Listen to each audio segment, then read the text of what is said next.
It sounds like somebody's still got Georgia on his mind.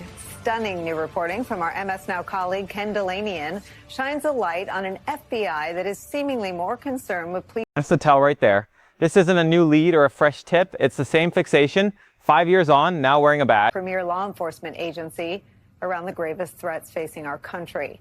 Because the objective and verifiable truth is that Donald Trump lost the state of Georgia in the 2020 presidential election. He lost it by 11,779. 11,779. Hold on to that number, because in a second you're going to hear a different one, and the gap between them is the whole story. Conspirators knowingly spread lies about election fraud as part of and in furtherance of a criminal conspiracy to remain in power. It matters today as much as it did then, because those very same... There it is. He didn't ask them to investigate. He named the number one more than he was down and asked them to find it. The conclusion came first. Everything since has been a search for a case to fit it. Is Ken Delanian's intrepid reporting.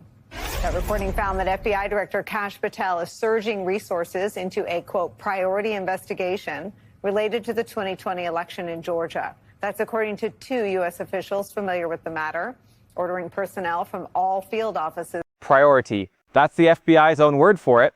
2 U.S. officials, an internal memo, every field office told to contribute. This is not a cold case quietly ticking along. It's a mobilization. Analysts would be looking for. One of the officials said, quote, looking for derogatory information is the short answer. The idea is to build a case, look at associations between people, look into their social media, their business activity, travel, contact with other investigative. Read that back. Not looking for fraud, looking for derogatory information. Social media, travel, business ties, who talks to whom. When you already know the verdict, you don't investigate a crime. You build a file on people. Field office in America, proportional to how large they are, that's how many analysts are supposed to contribute to this. And he's authorizing them to work overtime, including on weekends and holidays. And he wants this done in the next couple of weeks. He wants each one of them to make 708 so-called records checks. 260 analysts, 708 records checks apiece. Pay caps lifted so they can bill the overtime. That is an extraordinary amount of federal muscle for a state that certified its result 3 times. There's in criminal cases, but they play an important role. They sift through documents, they do analysis behind the scenes, they look at data, and in this case, they've been tasked with doing records checks. So, and to be fair, that's Patel's case. A federal judge signed the warrant, agents executed it by the book, probable cause was found. Fine, so let's do the thing his critics keep asking for.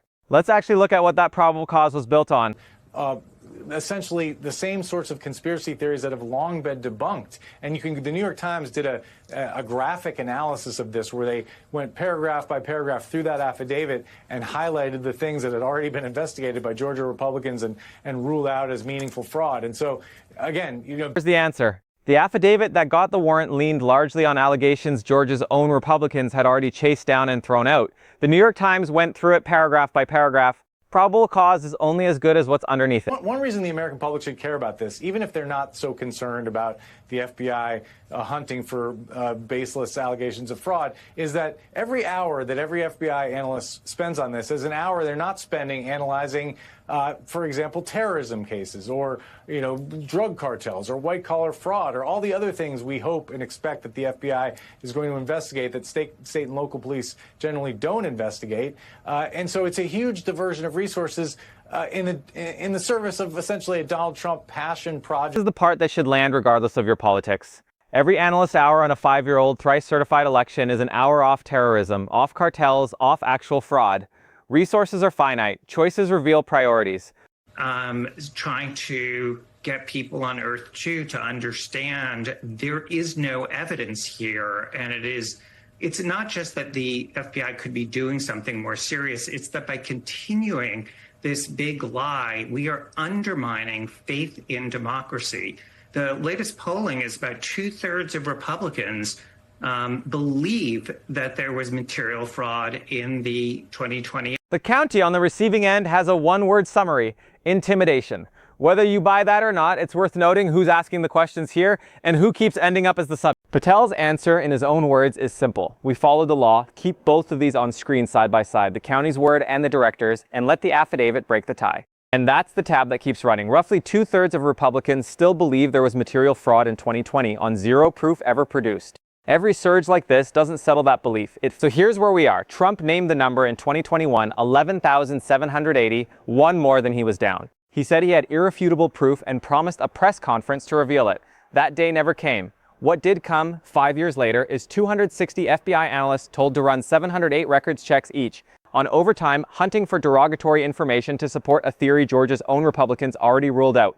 Patel says probable cause. Maybe, but probable cause built on debunked claims isn't a case, it's a conclusion looking for a file. And while that file gets built, the terrorism cases and the cartels and the actual fraud wait their turn. You don't have to take my word for any of it. The call is public, the memo is reported. The vote count is certified. Watch the order of operations, the number came first, and ask yourself what kind of investigation starts with the answer. Subscribe, because tomorrow there'll be another one.